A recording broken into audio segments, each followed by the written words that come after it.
Walang buhay na pinanood ni Tala Gutierrez mula sa bintana ang pagpapaputok ng mga armadong lalaki sa bahay nila. Hindi na rin bago sa kanya yon, kaya hindi na siya takot. Hindi gaya nung una. Nasa sariling kwarto na siya dahil sa mga oras na ito ay ipinagbabawal ng mga gwardya niya ang paglabas niya. Sa takot na madamay pa ang dalaga, ngunit sa kaalaman naman nila patungkol sa dalaga, marunong naman ito sa pakikipaglaban. Pero kagaya pa rin ng bilin ng kanyang ama, bawal siyang palabasin habang nasa gitna ng gyera tuwing gabi. Nakaugalian na rin ni Tala ang ganitong eksena tuwing gabi. Mafia Lord kasi ang ama niya kaya maraming naiinggit sa pwesto nito na umabot sa puntong gustong bawian ang kung sino man ang buhay ng kanyang ama. Pero alam naman din ng dalaga na hinding-hindi iyon mangyayari dahil siya makakabangga nila kapag nagkataon. Kinabukasan na magising siya, ginawa na niya ang kanyang hourly routine sa umaga bago siya bumaba. At nang makababa na nga siya magulo pa rin ang sala. Mukhang tinablan na nga ang kanilang pintong akala nila ay matigas na at hindi madadaanan ng mga bala. Pero mali sila. Umabot pa ang bala hanggang sa sala nila na ngayon ay nililinis ng mga katulong at mga tauhan ng ama ng dalaga. "Good morning, Princess!" Bati ng kanyang ama nang makita siyang nakababa na. Nilapitan naman niya ang ama at nakipagbeso bilang bati sa umaga. "How's your sleep?" Tanong naman niya. Nagkipit balikat naman ang dalaga. "Sakto lang din po. Mabuti na lang talaga at soundproof ang bawat dingding nitong bahay. Dahil nakatulog naman din ako ng maayos sa kabila ng gera dito sa bahay kagabi." Nahihiya namang ngumisi ang kanyang ama nang marinig ang sagot niya. Sarkastiko kasi ang naging sagot ng dalaga. Ngunit hindi naman din niya iyon sinasadya. Hindi na rin kasi makuha ng dalaga ang ganito na lang palagi sa gabi. Palaging may gustong kikitil sa buhay ng ama niya upang mapalitan ang posisyon nito bilang isang mafia lord. Sa huli ay kumain na lang ang dalaga ng agahan sa dining nila. Sinabayan naman siya ng kanyang ama. Sa hapag ay tila walang kahit isang salita ang kumawala sa mga bibig nila. Gustuhin man ng ama niya na magsalita ngunit naiilang naman din ito dahil sa palagi na lang din nakikita ng anak niya ang magulong ibabang parte ng kanilang bahay sa kada gigising ito. Pero alam din naman niya kung gaano ka maintindihin ng anak niya. Kaagad namang natapos ang dalaga sa pagkain at nagpaalam sa ama na pupunta siya ng gym. Nasinangayunan naman ng kanyang ama. Nakabihis pambahay pa siyang bumaba sa gym nila dahil doon na lang siya magbibihis ng pang-training ng ayos. May sariling locker naman din kasi siya, kung saan ay naroon ang mga kagamitan niya sa training. "Good morning, Miss Tala." Pati sa kanya ng mga crew ng gym. Tinanguan naman niya ito at saka nginitian bago nagtungo sa kanyang locker. Kinuha niya na ang kanyang ibibihis saka naligo sa pambabaeng banyo sa kanilang gym. Hindi siya buong naligo talaga. Dahil mamaya na lang siya magsasabon at magsashampoo kapag natapos na siya sa training. Simpleng leggings at sports bra lang din ang kanyang suot pagkalabas niya ng banyo. Mabuting at nakakuha siya ng pantali sa buhok kanina para hindi na siya muling magtunggok pa sa kanyang locker. Itinali na sa buhok niya ang pantaling ng buhok saka lumakad patungo sa ring kung saan ay may nagpapasparing doon ng mga tauhan ng ama niya. Lalaki pareho ang nasa ring kaya natril naman siyang manood. "Oh, nandito na si Miss Tala. Ayusin niyo laban niyo." Biglang sigaw ng isa sa mga tauhan ng ama niya na si Genon. Napangisi naman din siya nang marinig iyon. Hindi naman isnabang dalaga sa mga tauhan nila at naging buo pa ang kanilang relasyon. Hindi lang din ang mga lalaki ang parte sa tauhan ng kanyang ama, ngunit may mga babae rin. May ibang sexualidad ang napunta sa mga tauhan nila na wala namang problema ang kanyang ama. Para rito, kapag marunong ka sa pakikipaglaban at pagbabantay, tanggap ka. At hindi naman nagsisisi ang ama ng dalaga na kunin ang mga ito dahil mga high-end naman ang lahat ng mga nakuha niya. Loyal naman sila at mas naging maaasahan pa pagdating sa serbisyo nila. Nagsimula ng sparring nila at nasiyahan naman ang dalaga sa mga naunang nagkalaban hanggang sa nasundan. Pero may kati pa rin sa loob ng dalaga ang tila nasasabi niyang kulang. I want to try it. Sa wakas ay nasabi niya. Pumasok siya sa ring at naghiyawan kaagad ang mga tauhan nila. Naging tense na sila dahil iyon ang kauna-unahang pagsabak ng dalaga sa ring. Lumingon ang dalaga sa paligid, tila naghahanap ng makakalaban. Hanggang sa itinuro niya si Joseph na isa sa mga tauhan nila. Kilala ng dalaga si Joseph dahil sa mga ipinamamalas nitong galing sa pakikipaglaban. Nakita niya na halos lahat ng body cams ng binata. I want you to come in the ring. Pangahamon niya sa binata. Napangisi naman ang binata sa pumasok sa ring. Fight me. Dagdag ng dalaga na malakas ang kumpiyansa sa sarili. Nagiyawan naman agad ang mga nasa labas ng ring. May isa pang pinatunog talaga ang bell. Udyat na magsisimula na ang laban sa pagitan ng dalawa. Don't think of me as my papa's daughter. Think of me as your opponent. Kasi kung hindi, baka matalo pa kita. Ang lahat naman ng nakarinig noon ay nagiyawan muli. Tila hina-hype up nila ang dalaga. Sabik na silang makita kung anong kayang ibigay ni Tala sa pakikipaglaban. Kaya agad na nilang inumpisahan ng laban. Unang sumuntok si Tala na mabilis namang nailagan ng binata. Ngumisi pa ito at bahagyang umiling. Sunod namang sumabak sa pagsuntok ay ang binata. Na nailagan naman ng dalaga. Ngunit mabilis pa sa kidlat kung hawakan niya ang braso ng binata at walang kahirap-hirap na binalibag. Napadaing naman din ng mga manonood na tila ba'y silang sumabak sa pakikipaglaban. Ngunit hindi naman. Patuloy pa rin silang sinusuporta ang binata, habang ang mga kababaihan naman ay nasa dalagang suporta. Narinig naman ng dalaga ang mahinang daing ni Joseph. Gusto sana niyang tulungan ang binata, ngunit ayaw naman niya makuhanan siya ng kalaban ng tiyempo na siya naman ang ibabalibag pabalik.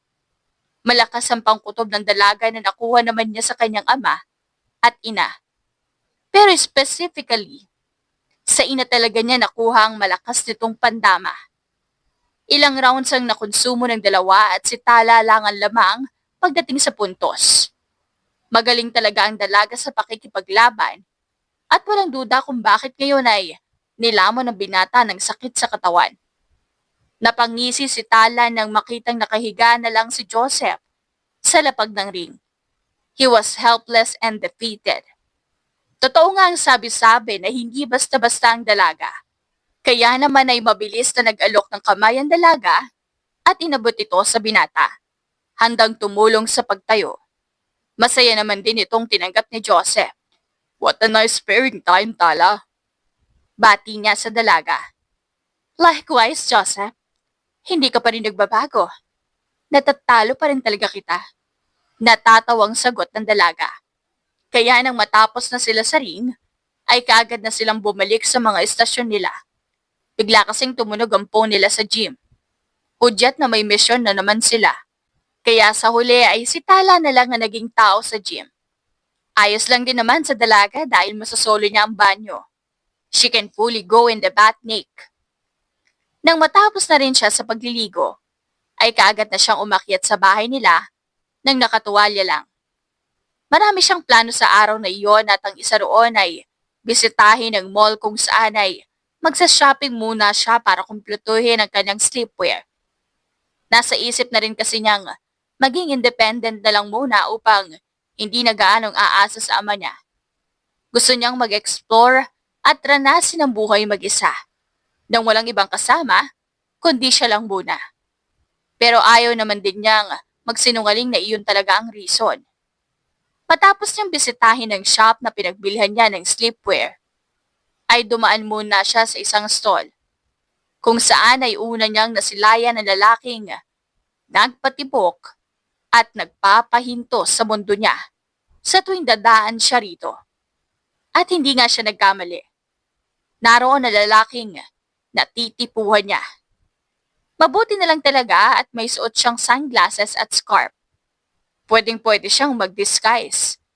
Ngunit, "You again?"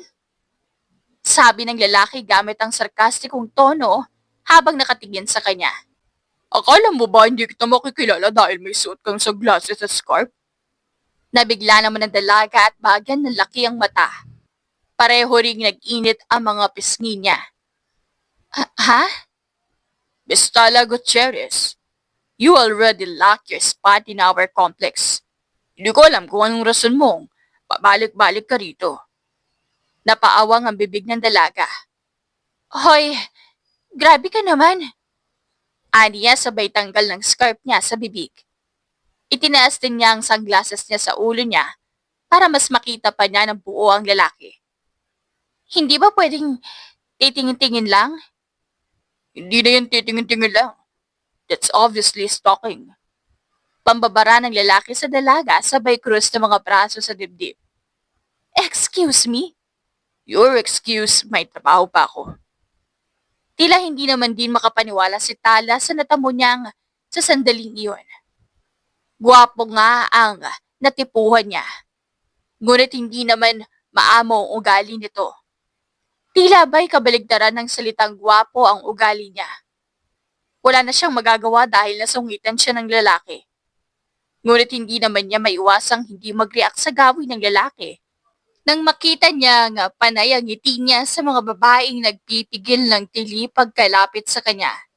Eh di wow, ganyan pala siya sa ibang babae. Pero sa akin, tse! Yan na lang din ang nasabi ng dalaga sa sarili habang pinapanood ang lalaking makipag-interaksyon sa ibang babae. Ngumingiti pa din, ngunit nang dumako naman ang tingin nito sa dalaga, tila ba'y pinagtaasan siya ng kilay. Kaagad naman ding pinandilata ng mga mata ni Tala ang lalaking bilang ganti. Gwapo nga pero nakakahiya naman para sa akin na mas mukha pa siyang may dalaw kaysa sa akin. Sa huli ay pumasok na lang siya sa isang fast food na hindi lang din kalayuan sa stall ng lalaki. Paborito rin naman niya itong fast food chain kaya mabilis siyang umorder at kinuha ang spot na malapit sa bintana para mas matitigan pa niya ang ginawa ng tipo niyang lalaki. Hindi naman nagtagal, ay natanggap niya ang kanyang order at nagsimula ng kumain. Sa sandaling iyon, wala na siyang ibang nasa isip, kundi ang pagkain lamang. Tila wala na sa isip niya ang lalaki. Ngunit sa kalagitnaan naman ng pagkain niya sa Sunday, napalingon siya sa gawin ng lalaki na ngayon ay nagtama ang tingin nilang dalawa. Tila praning naman sila pareho kung mag-iwas ng tingin. Bahagya nakaramdam ng pag-iinit ng pisngi ang dalaga. Maging ang lalaki, pusa't aso nga naman sila kung magturingan. Pero paano naman ito may papaliwanag ng tadhana? Hindi na rin nagtagal ang dalaga sa loob ng mall at bumalik na sa kanyang kotse sa parking lot. Bibisitahin na naman niya ulit ang kanyang unit na binili niya ilang buwan na. At doon siya tumatambay kapag hindi niya gusto ang enerhiya na nakukuha niya sa bahay nilang mag-ama. It was her escape from toxicity. Hindi naman din ganoon ka-toxic ang ama niya. Dahil lahat naman ng pangangailangan at kagustuhan niya ay naibibigay naman. Dala ang susi ng unit niya, binuksan na niya kaagad ang pinto nang makarating na siya. Bubungad kaagad sa kanya ang napakaganda at napakalinis na unit niya. May mga design na ito. Gayong natrabaho niya iyon noong nakaraan lang. Minimalist ang kulay ng interior niya. Beige ang kulay ng mga dingding at ang mga gamit naman niya ay dark brown. Gusto niya kasi ang ganoong kulay para hindi gaanong masakit sa mata. Nilakad na niya ang daan patungong kwarto kung saan ay naroroon ang walk-in closet niya. Binuksan na niya ito at sinilid doon ang bagong biling damit. Hindi niya rin maiwasang mapangiti nang makita ang parang design lang ang mga bagong bili niya na damit. Hindi naman niya kasi iyon nasusuot doon sa bahay nilang mag-ama. Dahil sakalang niya iyon susuotin kapag dito na talaga siya sa unit niya titira. Matapos sa kwarto ay nagtungo naman siya sa living room niya at naupo sa sopa. Kinuha niya ang isang notebook na nakatago sa ilalim ng glass coffee table niya. Binuklat niya iyon at chinek ang unang hiling niya. First wish as an adult, To get my own apartment. Check! Malaki ang ngiti niya habang minarkahan ang unang kahilingan niya. Marami pang nakalinya mga kahilingan niya, ngunit parang achievement pa rin sa kanya kahit ang unang kahilingan pa lang ang na-achieve niya. Hindi na siya makahintay sa mga susunod pa. Tinignan naman niya ang kanyang mga hiling. Mahigit 40 na mga hiling ang naroon. Dumako naman ang kanyang tingin sa panghuling hiling niya. Last but not the least wish, to get married and start my own family. Napangiti naman ang dalaga habang tinititigan iyon. Tila napapaisip siya kung kailan mangyayari yon. Pero alam naman niyang hindi madali ang lahat. Marami pang pagsubok ang madadaanan niya bago iyon. Ngunit ang palaisipang yon ay natigil nang marinig niyang tumunog ang doorbell niya. Kagad siyang nagtaka kung sino yung gayong wala naman siyang inaasahan, bisita o kahit sino dahil wala naman siyang ibang pinagsabihan patungkol sa kanyang unit. Kaya naman ay mabilis siyang tumayo at kinuha ang nakatagong silencer gun sa ilalim ng kanyang sopa. Unti-unti nang nilakad ang patungong pintuan. Nagulat naman din siya sa kung paano mabilis na nagbago ang tunog ng doorbell sa susunod na pagkatok sa kanyang pinto. Maingat niyang pinakiramdaman ang pinto niya nang makalapit. Una niya agad tinignan ang peephole. Kumunot naman ang noo niya nang wala siyang makitang nakatayo roon. Sino naman kaya yon? Tanong-tanong niya sa kaloob-looban niya. Dahan-dahan niyang binaliko ang doorknob hanggang sa bumukas ito kaunti. At laking kulat niya, bata ang nasa harapan ng pinto niya. Nabigla siya, kaya naisara niya rin ang mabilis ang pinto. Iniwan niya ang bata sa labas. Hindi naman din niya iyon intensyon dahil palinga-linga siya kaagad upang makahanap ng pagtataguan ng baril. Napraning siya dahil ayaw niyang may makaalam na kung sino siya dahil lang may hawak siyang baril. At nang may napagtaguan na siya, binuksan niyang muli ang pinto. May ngiti na niyang sinalubong ang bata. Hi! Bati niya sa bata sabay luhod upang lumebel sa kataasan ng bata. Tiningnan niya rin ang paligid. Mag-isa ka lang? Nasaan ang mga magulang mo? Ngumiti naman ang matabis ang bata. Hello po, nasa work po ang dad ko. Alone lang po ako here. Kumunot naman ang noo ni Tala sa narinig. Alone? Wala ka man bang nanay? Umiling ang bata. Guardian. Umiling pa rin ang bata. Paano ka? Paano ang seguridad mo? May CCTV naman po dito sabi ni Dad kaya okay lang po ako. Tila may humaplos naman sa puso ng dalaga nang marinig niya iyon. Nag-iinit ang kanyang mga pisngi. Papunta na sa pagka-emosyonal ngunit pinigilan naman niya ang sarili. Bago lang po ba kayo rito? Inosenteng tanong ng bata. Tumango naman din si Tala bilang tugon. Kalilipat ko lang nung nakaraan, pero hindi ko pa nababahay. Bakit po? May work kasi ako eh. Alis, balik. Ganon. Ganon ako rito sa complex. Gusto mong pumasok? May ice cream ako sa loob. Alok ng dalaga. Umaliwalas naman ang mukha ng bata at sunod-sunod ang naging pagtango. Tila nagustuhan ang alok ng dalaga. Pumasok na sila ng unit ng dalaga at dinala niya ito sa dining, kung saan ay doon sila kakain ng ice cream. May mga hindi pa kasi nabubuksan ng dalaga na isang container ng ice cream. Dahil parang sa tuwing bubuksan niya iyon ng mag-isa, kahit pa naman na paborito niya iyon, ay tila parang may kulang pa rin sa kanya. Ikaw lang po ba mag-isa tumitira dito po? Tanong ng bata habang kumakain ng ice cream. Tumango naman ang dalaga. Oo pangarap ko kasing tumira rito ng mag-isa. Bakit po? Masaya pong tumira ng mag-isa lang? Ngumisi naman ang dalaga. Minsan, oo. Kasi sakop po naman kasi lahat kapag mag-isa ka lang. Wala ring istorbo. Natigilan naman ang bata. Oh no! Sorry po. Saad niya sa kayumuko. Nagulat naman din ang dalaga sa biglaang paghingi ng pasensya ng bata. Bakit? Dahil po naistorbo ko po kayo, dapat hindi po ako nag-come here. Tila naantig naman si Tala sa sinabi ng bata. Napangiti siya at bagyang umiling. Hindi naman ganun yung gusto kong sabihin. At saka, hindi ka naman istorbo.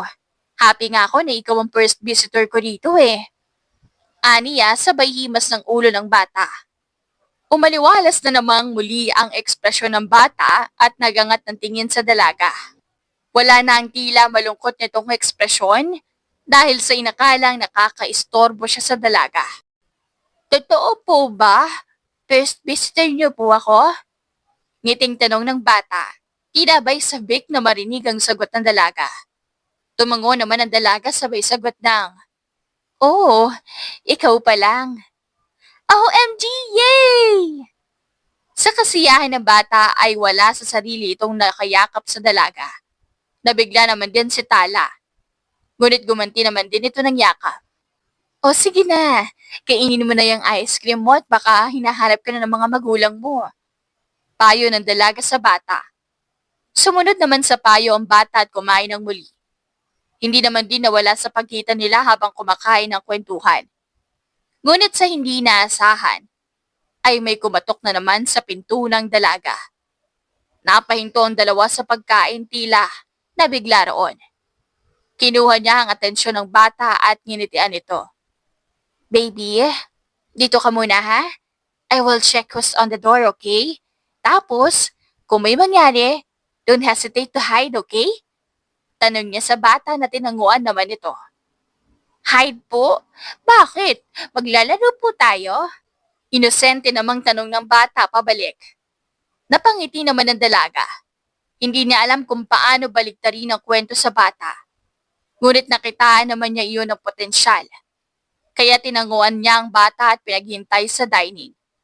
Ngayon ay wala na siyang dinala na baril dahil lalabanan niya ito gamit ang hand fighting skills niya. Ayaw niyang ipakita sa bata na may bayolenteng nangyayari. Nang makarating na siya sa pintuan, sinilip niya sa peephole kung sino ang kumakatok. And to her surprise, dalawang security guard ang nasa labas ng unit niya. Kalmado ang ekspresyon nila, kaya naisip ng dalaga na hindi armado ang mga ito. Ngunit sinikap naman niya sa sarili niya na huwag magpakampante. Ang pinakaunang rule na ginawa niya sa sarili, ang huwag magpakampante sa paligid, kahit gaano pa kakalmado ito. Sa huli ay binuksan na niya ang kanyang pinto at sinalubong ang dalawang security ng ngiti. Hello ma'am, mukha kayo po ata yung bagong lipat dito. Palimula ng isang guard. Tumango naman ang dalaga. Ako nga po. Bakit? Napansin naman din niyang napakamot din sa batok ang isa pang security. Kasi ma'am, hinahanap po ni Sir Benz ang anak niya. Sir Benz? Tanong niya. Tumango naman ang dalawang security. Opo, kapitbahay niyo lang po. Magkatabi lang po kayo ng unit.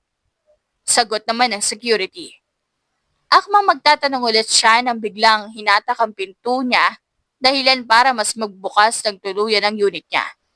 Napangiwi naman din ang dalawang security dahil sa hindi nila inaasahan ang ganoon. Maging si Tala, ngunit nang makabawi naman si Tala ay siya namang ikinagulat niya ang kung sino ang biglang pumasok sa kanyang unit. You? Pasigaw niyang tanong sa lalaking pumasok. Ang lalaki ay yung natipuhan niya na nasa isang stall at nag-endorse ng complex sa mall, na walang iba kundi ang napakasungit pero gwapo niyang crush. Where's my son? Ilabas mo, kidnapper ka. Mabilis na itong sambit. Inakusa ang dalaga sa imposibleng pangyayari. Napakunot ang noo ng dalaga. Wow! Talaga? Kidnapper? Hello? Ni hindi ko alam kung sino ang tinutukoy mo. Marami pa sana siyang sasabihin nang biglang narinig niya ang boses ng bata mula sa loob.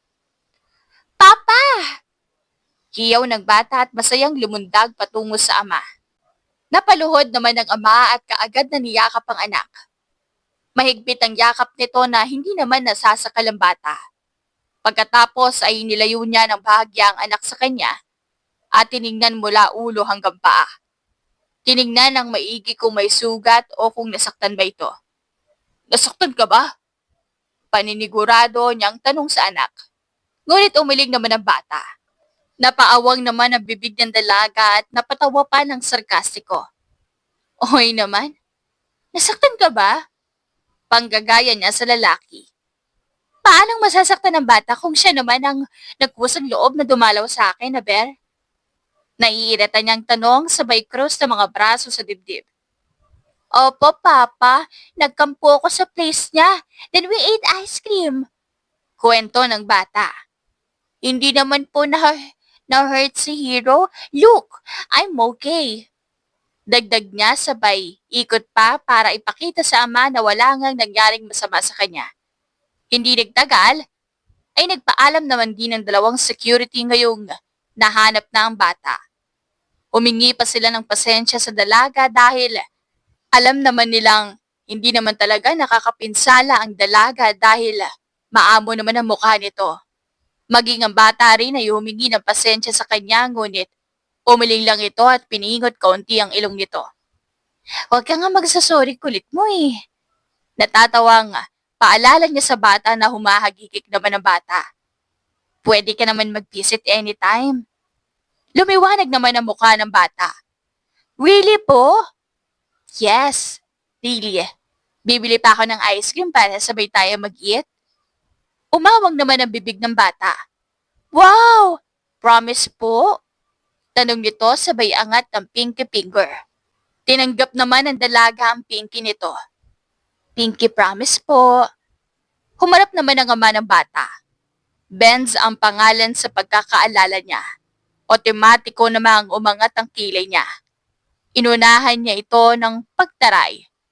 I apologize for accusing you without knowing the real story. Sabi ng lalaki. Pinag-cross naman ng dalaga ang kanyang dibdib. Aba, dapat lang no? Mataray naman itong respak.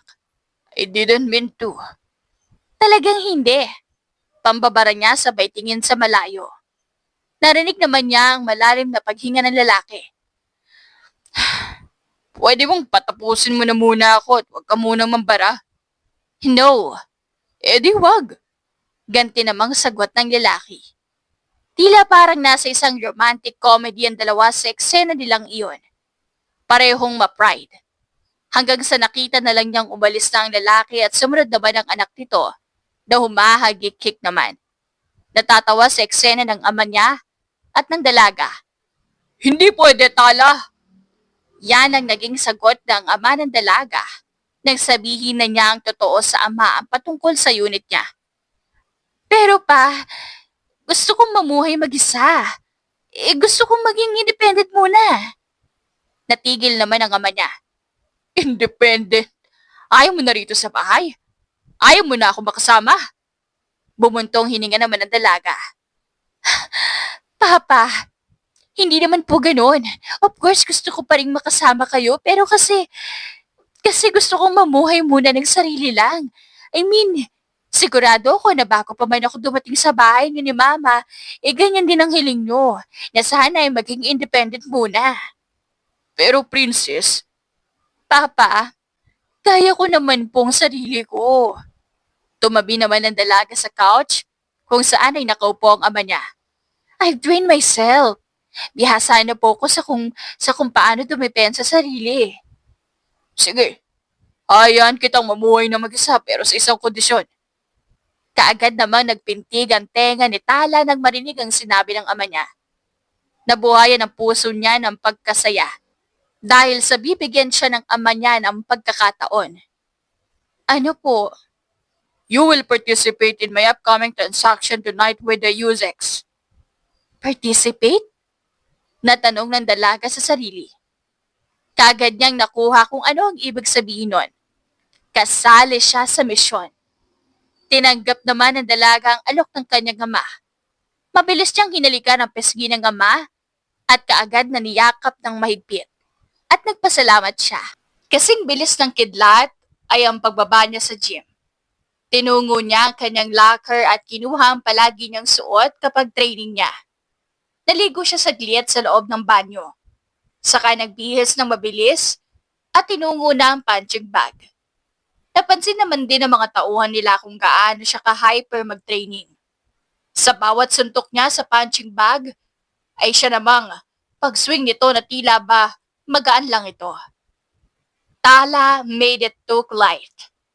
Kahit pa man nabuhangin ang nasa loob ng punching bag na ito. Nilibot ng lahat na sa gym nila hanggang sa umabot na siya sa shooting ground nila. Nakilala siya ng tauhang nagbabantay doon at hinayaan siyang gamitin ang mga baril. Sunod-sunod niyang pinaputukan ang training sheet niya. At wala na siyang ibang nagawa kundi ang magpa-impress sa sarili dahil sa hindi nga nawawala ang pagka-sharpshooter niya. Ang isang bala ay nahagip ang dibdib ng training sheet niya. Ang isa na may sa ulo tumama. Tiniyak niyang maging maganda ang takbo ng kanyang misyon dahil isasama siya ng kanyang ama mamaya. 6:00 na ng gabi nang bumiyahe na ang team nila patungo sa isang site kung saan ay doon daw makikita ang ama niya at ang kliyenteng may apelidong Uzek. Lahat sila sa loob ng sasakyan ay kanya-kanya ng dasal. Ganon din si Tala. Taimtim niyang dinasal na sana ay magandang magiging takbo ng misyon at makakabilik sila ng walang anumang tama ng baril o sugat na nagmumula sa kalaban.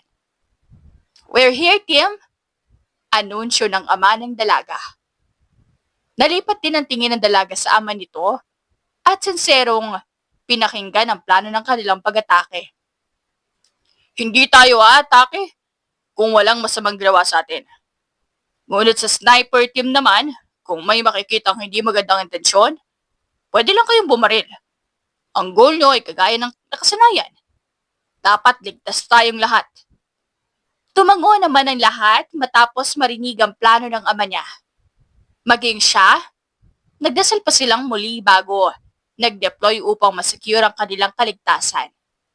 Pumesto na kaagad sa mga kanya-kanyang assigned spots ang mga tauhan, habang si Tala naman ay sumama sa kanyang ama. "Mr. Gutierrez!" Rinig nilang tawag ng lalaking ngayon ay pumapalakpak habang hinihintay silang makalapit. "Uzek!" Ngiti namang bati ng ama ng dalaga. "It's nice to see you here." "Likewise. Oh, who's this gorgeous woman?" Sinubukang lapitan ni Uzek si Tala, ngunit hinarangan naman siya nito ng ama. Naiilang nang initian ng ama ng dalaga si Uzek. "She is my daughter, Uzek. Can I touch her?" May bahid ng pagkamanyak na tono sa tanong ni Uzek. "No?" Mabilis na sagot ng ama ng dalaga. "Just one. Ow!" Napadaing naman din si Uzek nang tumama ang kamao ng ama ni Tala sa ilong nito. "What on earth did you do, Gutierrez?" Daing ng lalaking Uzek habang dumudugo ang ilong. Malakas nga ang pagkakasuntok at pati ang ilong ay nadamay, imbes na bibiglang sana. "Get them!" Pasigaw na utos ng lalaking Uzek sa mga utusan niya. Hinanda naman ng dalaga ang sarili sa bakbakan. Napaisip nga rin siya na siguro ay maling ang suotin niya ang itim niyang war dress na may malaking slit sa gilid. Na-expose ng bahagya ang kanyang hita. Well, may suot naman siyang itim din na pleated shorts sa ilalim, kaya medyo decent pa rin ang ayos niya. Kaagad namang kumilos sa mga alagad ng lalaking Uzek. Pero bago pa man ito madapuan ng kamay si Tala, ay mabilis na itong kumilos at paikot na sinalubong ang alagad ng kalaban. Na maya-maya lamang ay natagpuan na lang na bumubulwak ng dugo ang kalaban dahil may laslas na pala ang leg nito. Tuluyan na ngang nagamit ni Tala ang kanyang tinagong kutsilyo na nasa hita niya lang. Sumigaw naman ang isa pang parating na kalaban sa kanya. At akmang sasaksakin siya nang kaagad niya itong nailagan. Sumubok muli ang kalaban pero hindi rin nagtagumpay. Dahil mabilis na hinawakan ni Tala ang kutsilyong hawak nito at sa pamamagitan ng isang tuhod ay pinagsisipa niya sa tagliran ng lalaki habang inaagaw pa niya. Nahirapan siya dahil ayaw pa ring bitawan ng kalaban ng kutsilyo. Kaya napagdesisyonan na lang niya is-self-stab ito. Umikot siyang muli hanggang sa maligaw ng lalaki ang sariling kamay at doon na kinuha ni Tala ang tsansang masaksak iyon sa lalaki. Tiniyak niyang malalim ang pagkakasaksak para mamilipit ito sa sakit at mahirapan ng huminga. Ilang oras din ang pakikipaglaban ni Tala at ng kasamahan nila. Madugo ang labanan at may sugat ding natamo si Tala. Ngunit malakas pa rin siya at hindi nagpapaapekto roon. Natutuhan kasi niyang dapat sa labanan, hindi dapat manghihina ang tao kung ayaw nitong una itong mamatay. Hanggang sa ang lalaking uzig na lang ang natira. Ang lahat ng kasamahan niya ay tabla na at nawalan na nga ng malay. Mabilis namang umatras ang natitira at pumunta sa sasakyan nito. Ngunit bago pa man ito makaalis ng tuluyan, ay lumingon pa siya sa magamang Gutierrez. Tinitigan niya ito ng mariin. He pointed a finger at both of them. You too! You will regret this! Naalerto naman ang pandinig ni Tala. Tila natatawa siya sa sinabi ng naduduwag niya uzek. Binunot niya ang baril mula sa likuran niya at tinutok iyon sa lalaki. Ngunit kaagad na pumasok ang lalaki sa sasakyan. Pero binaba naman ang bintana nito at pinagtaasan ng middle finger si Tala. Duwag naman pala. Aniya Tala sa sarili. Maybe next time, if there will be next time. If my father told you not to touch me, then don't attempt to touch me. Got it? Pasigaw na tanong ni Tala para lamang marinig siya ng lalaking uzek. Ngunit mukhang na-open naman ng lalaking uzek at pinaharurot ang sasakyan, sabay mura ng malakas sa kanilang magama. You too will surely regret this. I will make sure that you guys will pay for this. Naingayan si Tala, kaya pinutukan niya ang likod na bahagi ng sasakyan ng kalaban.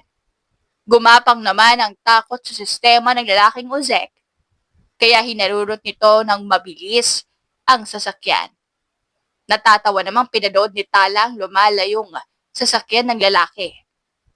Nilingon na niya ang magamang proud at tila hindi makapaniwala sa nagawa niya. Her father was too stunned to speak. Kailan mo ba natutunan ang pakikipaglaban ng ganong kabilis? Tanong ng kanyang ama nang makalapit siya. Princess, I won't be joking when I'm saying this to you now that your stamina is really good in fighting. I haven't seen you train, but I definitely watch you. Your skills are top tier. Tila humaplos naman ang mga salita ng ama niya sa puso niya at ngumuso siya sa kaniyakap ang ama. Paano pa ba? Mana po ko sa inyo ni Mama. Natigilan naman din ang ama niya, ngunit ngumisi na lang din. Oh, paano yan? Papayagan niyo po ba akong maging independent? Tanong niya sa ama na may malapat na ngisi. Ngumisi din naman ang ama niya sa katumango. I have no other choice now. My baby girl just proved to me how skilled she is fighting. Hayop ka sa pakikipaglaban. Talagang alam mo kung paano depensahan ang sarili mo, nak. Pareho lang din naman natawa ang dalawa bago napagpasyahan na umalis na sa site. Nagpasya ang dalaga na naroon na lang muna magpalipas ng gabi at pagkabukas na lang din nililipat sa tutuluyan nitong apartment. Hindi naman din marami-rami ang mga dadalhin niya dahil may mga binili naman siyang magiging damit niya roon. Isa-save na lang muna niya rito ang mga nakalakihan niya na mga damit dahil uuwi naman siya rito para bisitahin din ang ama niya. Kinabukasan, nang magising si Tala ay hindi na niya mapigilan ang pananabik. Finally, she'll live on her own now. Hindi naman din siya natatakot dahil marami na siyang nalalaman. Maging sa pakikipaglaban, Sa katunayan nga'y dapat sa kanya na matakot ang kung sino mang magtatangkang gawan siya ng masamang bagay. Nakapagagahan na siya at nakaligot bihis na. Handang-handa na talaga umalis habang ang ama naman niya'y pilit pa rin tinatago ang pagka-emosyonal.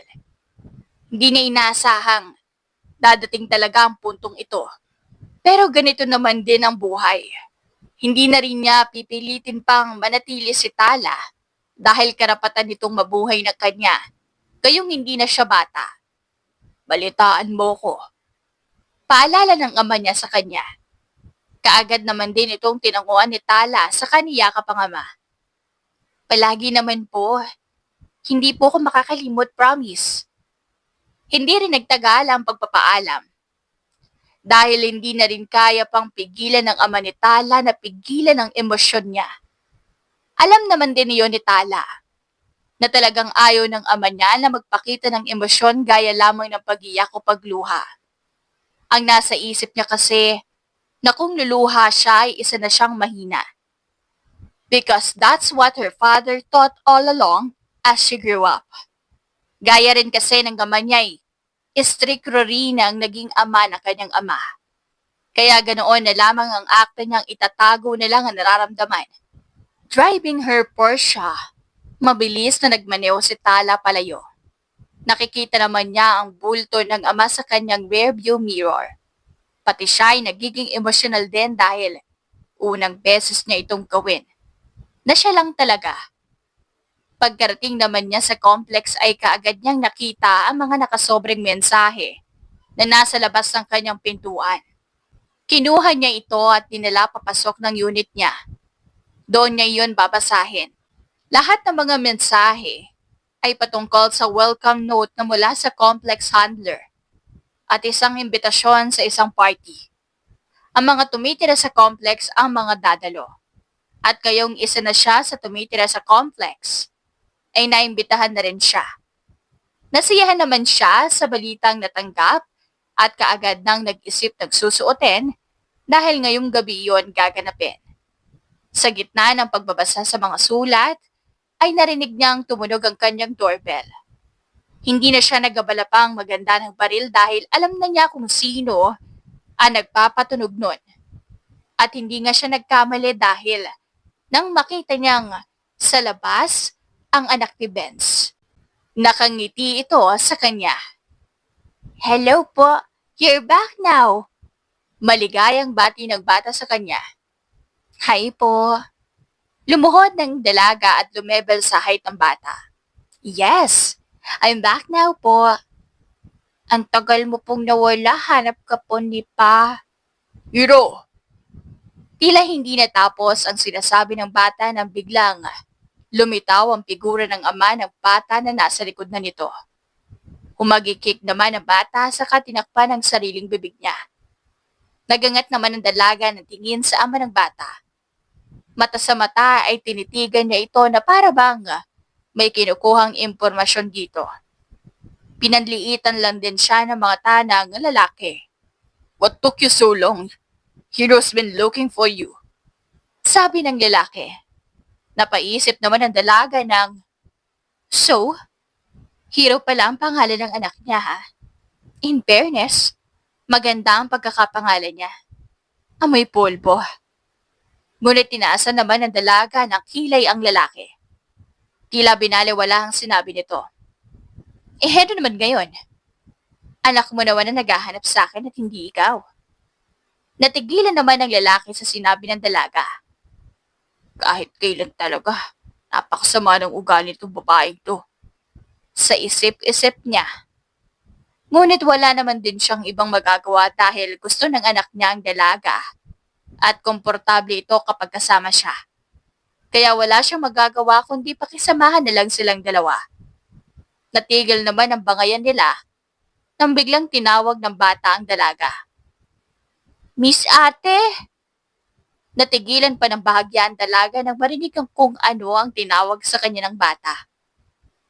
Miss Ate? Tanong niya sa sarili. Napangiti naman siya dahil mukhang may bago na namang bansag sa kanya. Ngunit pagdating naman sa ekspresyon ng bata ay tila natigilan nito at parang natakot nang makalapit na ang dalaga. Miss ate, dugo. Nanginginig na sabi ng bata sabay turo sa braso ng dalaga. Nilingon naman din ng dalaga ang braso at nakitang may dumaloy nga na dugo iyon. Sana pala talaga tinahi ko na to doon pa lang sa bahay. Sermon niya sa sarili. Ngunit nang ibalik niya ang atensyon sa bata, ay umiyak ito ng napakalakas. Lakas na ikinagulat naman ng dalaga. Tila hindi makagalaw ang dalaga dahil wala siyang alam kung ano ang gagawin dahil parang hindi niya talaga malaman paano patahanin ng bata. Hanggang sa biglang pumaharap ang ama ng bata at dinaluhan ng anak. Inilayo niya ang anak sa dalaga para maiwasan niyang makita ang dugo. Ilang minuto lang at hinayaan ng dalaga na patahanin ng lalaki ang anak. Nagtago pa siya sa isang poste ngunit paminsan-minsan na may sinilip ang bata. Hindi na gaanong umiiyak ang bata at tila tumahan na. May sinasabi naman din ang ama nito sa kanya, ngunit hindi naman dinig ng dalaga dahil may kalayuan sila sa kung saan siya nagtatago. Hindi nagtagal, ay napalingon din ng lalaki sa dalaga at nakita kung paano ito nagtago na tila ba ayaw muna niyang magpakita sa bata. Napangisi naman din siya sa napansin niya. Tumayo na nga siya at pinuntahan ng dalaga. Humingi rin siya ng pasensya sa kanyang anak dahil hindi naman ito sinadyang gulatin ng dalaga dahil sa biglaang pag-iyak. Hindi naman din kasi alam ng dalaga na may ganito palang episode ang bata. Kasalanan niya ring hindi niya nasabi agad. Nagulat naman ang dalaga na makita ang lalaki sa harap niya. Napalunok siya dahil hindi niya alam kung ano ang sasabihin. Ngunit kaagad namang nagsalita ang lalaki na ikinahinga niya nagmaluwag. He wants to see you. Pero kailangan din nating gumatin muna yung sugat mo para hindi na siya mag-iyak pa. Sabi ng lalaki na kaagad na ba niyang tinaguan. May first aid ka ba rito? Tumango naman din ang dalaga at saglit na iniwan ng lalaki upang kunin ang first aid mula sa banyo niya sa kwarto. Mabuti na lang talaga nang lumakad siya ay nakayuko ang bata, kaya hindi nakita ang ayaw makita. At nang makuha niya na ang first aid ay kagad na siyang lumabas. Ngunit laking gulat niya ay nasa sopa ang mag-ama. Tila naghihintay sa kanya. Come, Hero promised not to cry. Basta lumabas ka lang daw. Salubong sa kanya ng lalaki. Napalunok naman ang dalaga at tila tumango na lang. Wala pa rin lumalabas sa bibig niya ng mga salita. Masakit po ba? Inosenteng tanong ni Hero nang makaupo na sila. Napatingin naman si Tala sa bata at nakitang titig na titig ito sa sugat niya. At ngit-ngit ang mga ngipin na tila ba'y siya pa ang nasasaktan. Napangisi naman si Tala sa nasaksihan. Hindi naman. Galos lang din naman ito. Siguro dahil dun sa dati kong tinitiran bago ako makarating dito. Bakit po? Napaaway po ba kayo? Sinaktan po ba kayo? Ngayon ay titig na si Hero sa mga mata ni Tala. Hindi naman din maiwasan ni Tala na makaramdam ng kung anong pakiramdam ng marinig ang boses na nagtatanong na bata. Parang may bakas ng lungkot sa bata nang tanongin niya iyon. Hindi naman ako napaaway. Siguro, nabundol lang. Bakit? Bakit mo natanong yan? This might sting? Hindi na hinintay ng lalaki ang magiging ekspresyon ng dalaga at bigla na lang tinaas ang manggas ng brasong parte ng kasuotan nito at daling binuhos ang alkohol. Nagulat naman si Tala at muntikan ng mapamura kaso nakagat naman niya agad ang pang-ibabang labi.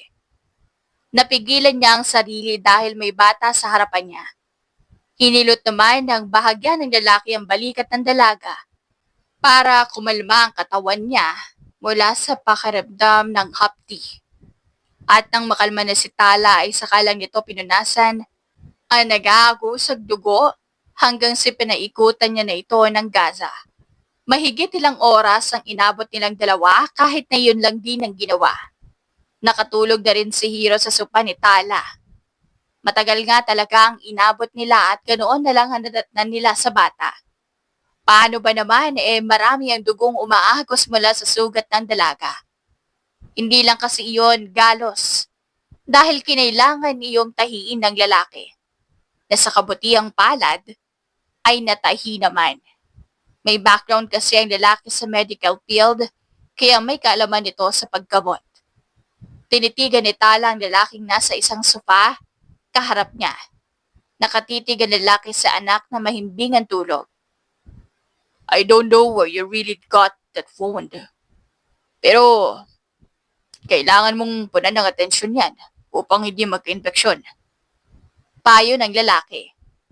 Ngumiti naman ang dalaga sa katumango. Salamat. No worries. Tipid na sagot ng lalaki.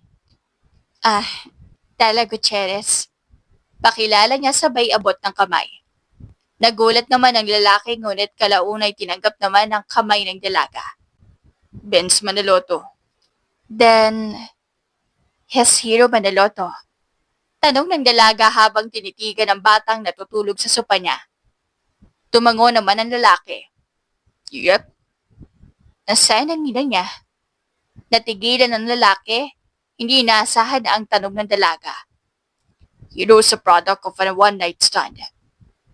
Nagtaka naman din si Tala dahil sa sinabi ng lalaki. I'm sorry, one night stand? Tumango ang lalaki. One night stand? Na nasundan pa ng ilang mga gabi. Sagot niya sa kayumuko. Sadly, hindi kami pinili ng ina niya dahil mas pinili nun ang asawang mayaman. Napaawang naman din ang pipig ni Tala. Oh my gosh, don't tell me. Yes, it's an affair. Gosh, Benz, what's up? Sa gwapo mong yan? Pinatulan mo makipag one-night stand sa isang may asawa na? Oh, ano nangyari pagkatapos? Did the woman's husband know? Umiling naman ang lalaki. Nasa labas ang asawa. At ang anak naman ay wala masyado sa bahay nila. Bulakbol. Siya lang daw mag-isa kaya yun. Pinag-cross naman ng dalaga ang kanyang mga braso. Grabe ka naman. Hindi naman ibig sabihin na mag-isa lang siya. Pwede nang ganun ang kahantungan. Napangisi naman ng lalaki at mas lumalim pa ang kanilang pagkukwentuhan. Hanggang sa napatayo na agad si Benz dahil kinailangan na nilang umalis ni Hero. Alam nilang hindi sila pwedeng manatili sa unit ni Tala dahil pakiramdam ng lalaki, nakakaabala na sila. Nakaramdam din kaagad ang dalaga at tumayo na rin. Pinanood niyang buhatin ni Benz ang anak nito. At hindi naman maiwasan na hindi mapangiti si Tala. Gayong sweet panoorin ng mag-ama. Pasensya na, nakatulog pa rito ang anak ko. Aniya Benz na agad namang umiling si Tala. Nako, walang problema. Napagod lang din siguro si Hero. Cute nga niya matulog eh. Napatawa naman din ang lalaki sa sinabi ng dalaga. Gusto niya ang ganoong klase ng mga papuri patungkol sa anak niya. At tama nga ang dalaga. Cute rin ang isang to dahil mana ito sa naging ina nito. Nasa pintuan na sila nang bahagyan tumigil si Benz at hinarap muli ang dalaga. Natanggap mo ba yung invitation? Nagtaka naman ang dalaga. Ha? What invitation? About sa party na gaganapin. Sagot ng lalaki na sakalang di naalala ng dalaga na may natanggap nga pala siyang sobre na may lamang imbitasyon para sa isang party sa complex. Iyon? Oo, ngayong gabi yun, di ba? Pupunta ka? Siguro. Hindi ako sigurado eh. At saka, tulog naman na si Hero. Walang magbabantay. Sayang naman. Hindi mo makikita kagandahan ko. Agad namang harot ni Tala. Bahagya naman yun ikinagulat ng lalaki dahil hindi na inasahan yun. Wow! Pero sigurado, may iba pa namang lalaki roon sa party. You can get one for yourself. Paano nga? Ikaw naman ang gusto ko. Halos hindi na nga rin malaman ni Tala kung sarili pa ba niya yon o ibang tao na. Ang taas ng kumpiyansa niya sa sarili. Ayabasan. Sagot naman ni Benz na mukhang hindi naman natinag si Tala at nakuha pang sumandal sa pinto niya at maakit na sinalubong ang mga titig ng lalaki. Kasado nga nadali mo. Ako pa kaya na ikaw na may anak ang gusto ko? Pareho namang natawa ang dalawa dahil sa sinagot ng dalaga. And that night, Tala didn't join the party but sent gifts to whoever was at the party. Pa-welcome gift niya yon sa kanila. Kinabukasan, nang magising si Tala pagkatapos ng gabing iyon, kaagad siyang nag-set ng goal. From being a daughter of the mafia boss to immediate nanny-like, nag-transform siya. Alas 5 ng umaga ay nag-jog siya patungong supermarket na hindi naman kalayuan sa complex. Namili siya ng mga lulutuin niya para sa agahan. Hindi lang para sa kanya, ngunit para rin sa kanyang kapitbahay. Marami siyang ipinamili dahil hindi pa siya ganoong nakakapag-grocery ng siya lang talaga. Naisipan niya agad ang magluto ng tinola para sa agahan. Kaya naman nang matapos na siya sa pamimili, ay nag-jog siya ulit pabalik sa complex. It was an hour jog, but she walked during the time she's in the supermarket. Pwede na yon. Pagpasok niya sa unit niya ay dumiretso na siya sa kusina. Inilabas niya mula sa kanyang eco bags ang mga pinamili niya, maging ang mga sangkap para makaluto siya ng tinolang manok. Nagpainit na siya ng tubig sa kaldero hanggang sa nakumpleto niya lahat ng mga palakad sa pagluluto. At natapos na nga niya ang niluto niya. The soup was ready. At nantikman din niya iyon. Masarap na iyon at sakto lamang ang timpla. Alas 6:30 na nang tumayo siya sa pintuan ng kanyang kapitbahay. Iniisip niyang sa mga oras na iyon ay gising na si Benz. Malamang ay papasok din ng trabaho. Kaya naman ay hindi na siya nag-atubili at kinatok na ang pinto nito. 3 katok pa ang ginawa niya bago siya tuluyang pagbuksan ng lalaki. At sino ring mag-aakala na ang inakalang gising na ang lalaki sa mga oras na iyon ay totoo. Pagkabukas ni Benz ng pintuan ay magulo pa ang buhok nito at mukhang kagigising lang dahil sa katok ni Tala. Oh my gosh! Bulong ni Tala sa sarili. Wrong move nga naman. Sorry. I thought you were off already. I made you and the hero tinola. Bahagyang tinaas ni Tala ang dala nitong palayok na may lamang sabaw. Kinusot naman din ni Benz ang kanyang mga mata. Tila hindi pa rin makapaniwalang nagising siya ng ganoon kaaga. At doon na nga nagsimula mga goal ni Tala para mapansin siya ni Benz na natitipuhan niya. Gusto mo pa? Tanong ni Tala kay Hero na masayang kumakain ng lumpia. Naubos na ng bata ang kanin at lumpia na lang ang masaya nitong kinakain. Konti lang po, aniya Hero sabay aksyon ng maliit sa kanyang chikiting na kamay. Gustong gusto mo talaga mga luto ko, no? Tumango naman ang bata. Super yummy po lahat ng foods. Super galing niyo po. Napangiti naman si Tala sa narinig. Maigit 9 na buwan na simula nang magkalapit ang loob nilang tatlo ni na Benz at Hero. Hindi na rin naging mahirap ang pag-aalaga ni Benz ng bata. Dahil si Tala na nagiging kalaro at tagabantay ni Hero kapag wala siya. Mabilis niyang naipanalo ang puso ng bata habang matagal-tagal din sa lalaki. Work and family-centered kasi ito at tila wala ng plano para sa pag-ibig. Pero hindi naman din madaling sumuko si Tala dahil nadadaan niya sa mga charms at mga luto niya ang lalaki. Plus points pa sa palagi nilang magkasama ng anak nito. Nagsusungit ang lalaki ngunit kalaunay naging malambot din ang puso para sa dalaga. Alam din nito na sa totoo ang mga ipinakita nitong mga intensyon at talagang interesado sa kanya. Kaya hindi rin naging mahirap ang papasukin niya sa buhay nito. Hindi nagtagal, ay narinig ni Tala ang marahang pagbukas ng pinto, hudyat na umuwi na nga si Benz. Tiningnan ng dalaga ang orasan sa pader at nakitang 4:00 pa ng hapon. Kumunot ang noon niya. Ang aga naman yata, tanong niya sa sarili. Ang bata naman na si Hiro ay kaagad na pinunta ang pintuan at doon niyakap ng mahigpit ang ama. Sinundan din ito kaagad ni Tala. Pinanood niya ang pagbuhat ni Benz kay Hiro. Hinalikan naman agad ng bata ang pisngi ng ama nito. Ang aga mo yata. Bungad ni Tala sa kararating na si Benz. Maaga akong pinauwi eh. At saka, sinabihan ko rin ng manager na lalabas tayo. What? We're going out, Papa? Tanong ni Hiro. Tumango naman din ang papa niya. Beach? Let's go to the beach. Oo. Nagtatakang tanong ng lalaki sa anak.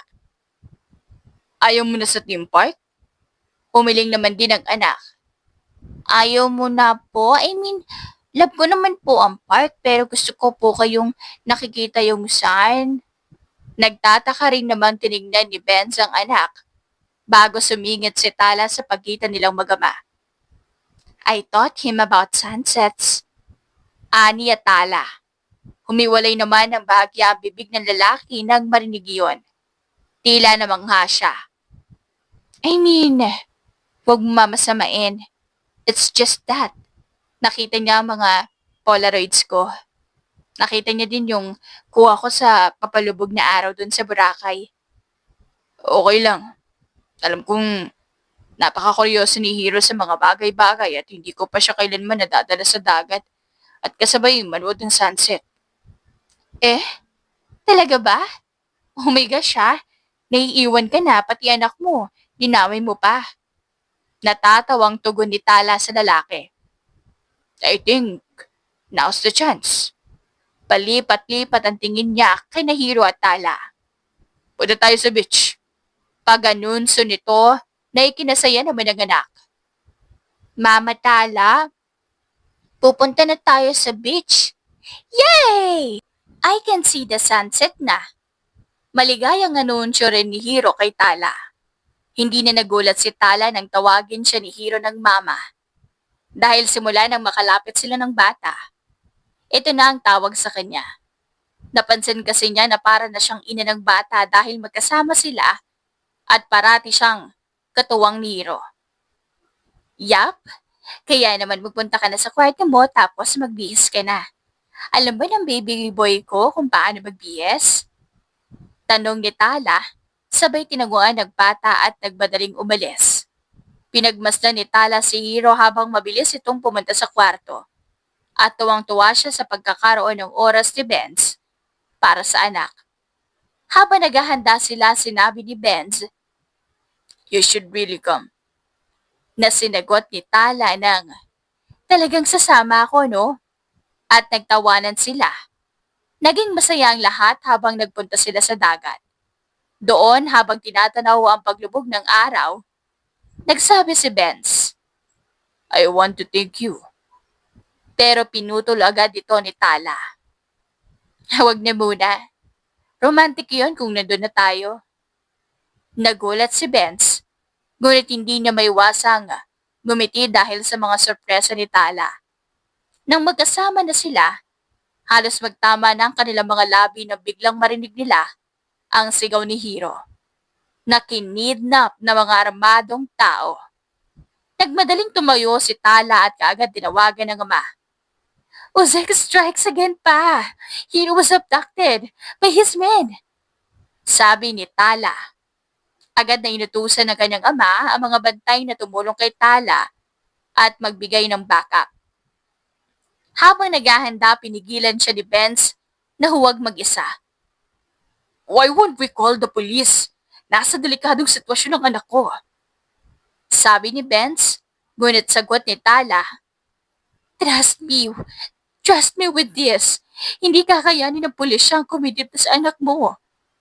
Habang nag-uusap, nagbigay si Tala ng isang biglaang halik kay Benz para patahimikin siya at pagkatapos ay lumakad na siya kasama ang mga tauhan ng pamilya para iligtas si Hiro. Pagkarating ni Tala sa hideout ni Uzek, hindi na siya nagpatumpik-tumpik pa at agad siyang pumasok sa loob sa kabila ng mukhang abandonadong bodega. Malinis at maayos ang loob nito. Tinawag niya agad si Uzek. Uzek! At hindi na niya ito nahirapang hanapin. Wow! The mama! Pangaasar ng lalaki. You really came to save this child? Pero hindi siya natinag. Give me the child! Mariing sagot ni Tala. Nang tinutukan niya ng baril si Uzek, tinutukan din nito si Hiro na ikinabigla niya. Don't touch the child, please. He's innocent.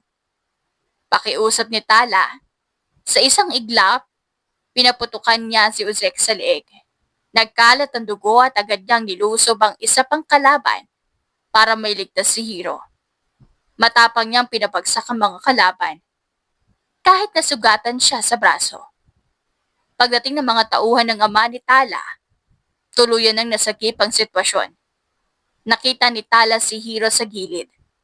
Nakatingin sa kanya. Mama Tala! Iyak ni Hiro habang tumatakbo't yumakap sa kanya. Just save me po. Thank you po, Mama Tala. Lumuhod si Tala at niyakap ito. Walang anuman, Hiro. Ayoko mapahamak ka. But you're also wanted po, sabi ng bata. This is not mine, Hiro. Sapat kay ito. Kaya safe ka na ngayon. Muling yumakap si Hiro. Dumating si Benz kasama ang ama ni Tala. Papa! Sigaw ni Hiro. Mama Tala, save me po. Masaya't ligtas na ang lahat. Salamat kay Tala. Yumakap naman ang ama sa bata at inalikan ang pisngi nito ng paulit-ulit. Pinasasalamatan din ang Diyos dahil sa kaligtasan ng anak niya. Tumingin din si Benz kay Tala na ngayon ay duguan. He was worried. Pero kinuwento naman din ng ama ng dalaga ang patungkol sa tunay na personalidad ng dalaga. Gustuhin man niyang matakot pero nang malamang sinugal ng dalaga ang sariling buhay para sa anak, tila nagbukas iyon ng panibagong isipan sa kanya. Ilang taon na ang lumipas matapos ang insidenteng iyon. Tila nagbago ang lahat kila Tala, Benz at Hiro. Kasal na si Tala at Benz at may aasahan na rin bagong kukumpleto sa pamilya nila. Masaya naman na rin si Hiro sa naging ina niya na si Tala. At masaya rin siyang nakakapag-aral siya ng pagdedepensa dahil sa ama ni Tala na lolo na niya. Kasalukuyang nakaharap sa sunset ang mag-asawa. Nakasalikop ang kanilang mga kamay at nakasandal ang babae sa dibdib ng asawa. Malaki na ang kanyang tiyan at isang buwan na lang ay aasahan na niya ang isisilang niyang anak nila ni Benz. Nakikipag-baby talk si Benz sa sanggol na nasa tiyan ng babae, na sumisipa naman bilang tugon na ikinatawa nilang pareho. Ngumiti naman si Tala at bumuntong hininga habang tinatanaw ang papalubog na araw. She wanted this life at hindi naman nagkamaling ibigay iyon ang tadhana sa kanya. Kaya naman ay kinuha niya ang katabing notebook at binuklat ito. Yon ang parehong notebook na pinaglagyan niya ng mga hiling niya na unti-unting natutupad. She crossed out her last wish, to get married and start my own family. Sa wakas, ay nagkatotoo na sa kanya iyon. May na-skip naman na mga hiling, ngunit hindi naman siya nagsasisi. Para sa kanya, ay pwede niya iyon gawin kasama ang pamilya. Kaya ang una't huling hiling niya, check. Wakas!